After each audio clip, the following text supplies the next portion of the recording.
Hi, my name is James Shepard. In this video, I'm going to talk about how to sell merchant services to pizza shops.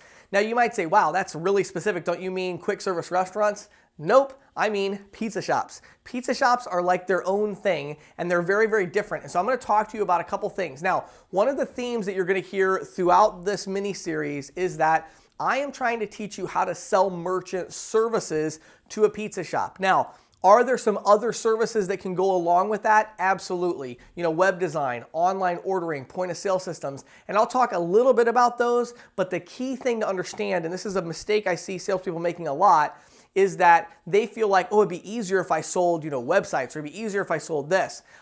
Maybe, maybe not. But the thing you have to understand is if you try to sell something else, it's going to be much harder to sell merchant services, okay? You want to lead off with the merchant services in some way, shape, or form so that you can actually get the sale. Then you can add these other things on. If you're like, well, I actually want to pitch websites, well, then you're watching the wrong video because you need to watch how to sell websites to pizza shops. That's not what this is about. I have a web design company. I've sold websites to pizza shops, but this video is about how to sell merchant services to them. So one of the key things I can tell you right off the bat is get focused on your goal, the end goal, and then reverse engineer what you want to have happen. If you're trying to sell merchant services to pizza shops, then think about how to do that. Don't think about, well, let's see, I could sell a website and then I could maybe sell a few of these and I could sell some merchant services and like, okay, then you're trying to sell websites. You know what I mean? So sell merchant services to pizza shops. This is the video on how to do that. So what is the challenge that they face? There are several of them I'm going to tell you that are, again, I think these videos are going to be super profitable for you because they're so in-depth with these specific problems.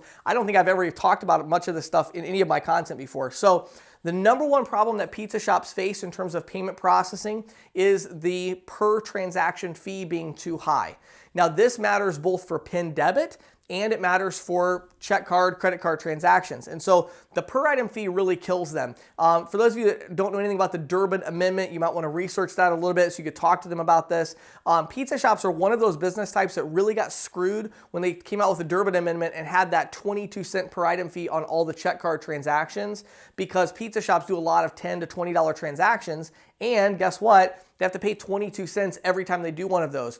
Well, 22 cents out of $10 is 2.2% right off the bat without even anything else. No percentages, no added fees from the processor, no monthly fees, whatever. So that was a big deal. So you need to check with your processor and find out what's the lowest that you can go on the transaction fee. Now be careful because obviously all the profit is also in the per item fee, right? But when you look at a statement from a pizza shop, the first thing you're going to look at is the transaction or the per item fee. And you can really talk to them about that. In your opening pitch, you can say things like, the reason I'm coming by today is I have a special program for pizza shops. Here's our brochure about it. We believe that pizza shops have a unique set of challenges when it comes to accepting electronic forms of payment, and we cover those in our special pizza shop payment processing program. That's the pitch you can use, and you can tell them the first challenge that every pizza shop owner faces is these per item fees. A lot of times people who are less experienced in the industry will start talking to you about your percentages or your non-qualified rate or whatever, and those things do matter a little bit, but the most important thing is what you're paying per item because you have smaller transaction sizes, and so that per item fee will absolutely kill you if you don't get it as low as possible. The good news is that our program brings it down as low as possible and you can go into all your value proposition, okay? So the per item fee, huge deal for pizza shops, a big, big deal. You got to be alert and watching that, and you got to know what you can do when it comes to PIN debit and when it comes to this. Are they taking PIN debit? Because a lot of times you'll miss this, like you're looking at the statement, they may have a different statement for PIN debit.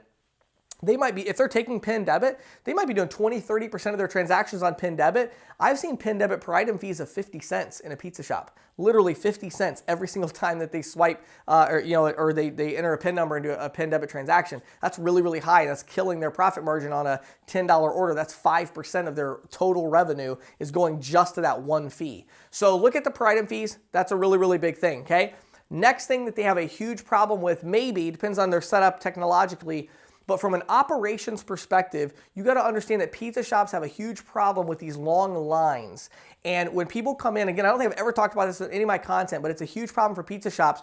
When people come in, there's like a long line at lunchtime. There's like 2 or 3 times a day where business is like booming. If they do a lot of delivery, they've got these phone orders coming in. Maybe they deliver to businesses. They're calling them around noon every day. So there's a couple things that you can do about that to offer some unique solutions. The first thing that you definitely want to do is you want to pull all of the phone sales off of the terminal and onto a gateway. Okay, so you need to have set up for them something like an authorized.net gateway and say, look, Mr. Jones, all you need to do you have a laptop or an iPad or something? And they're going to be like, of course, like they always have a computer, just like when you go to work, you have a computer.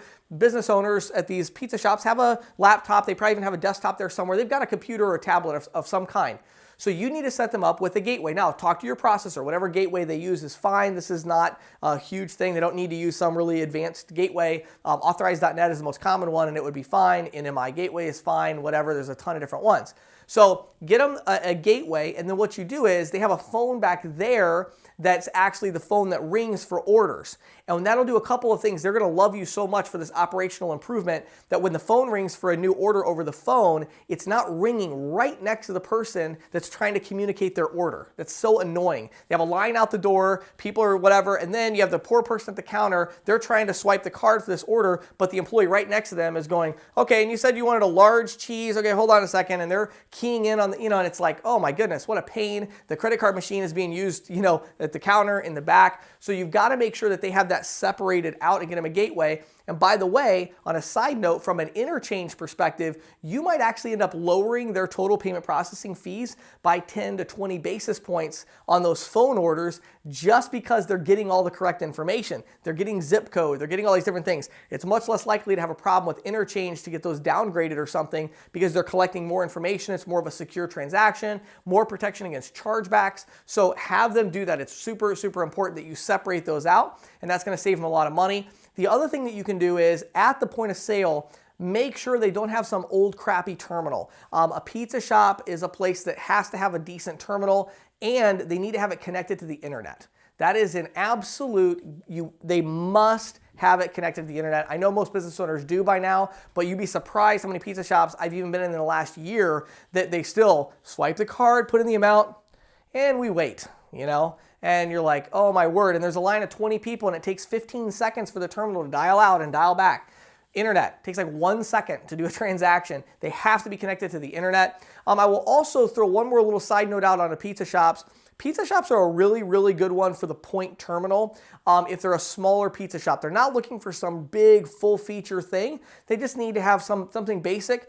Point is a really, really good system for a pizza shop. They can do some different things. Some of the apps that came out in there are really good, but that's a nice terminal for a pizza shop that's maybe not real big because it does connect to the internet. It can even do wireless. It's just a really, really nice system. And so I think that you would want to check that one out. So there's a few tips on how to sell merchant services to a pizza shop. Take that information, do a little additional research yourself, and make a program that you can sell just to pizza shops and then target them and watch your sales go through the roof. My name is James Shepard. Thanks for watching and listening.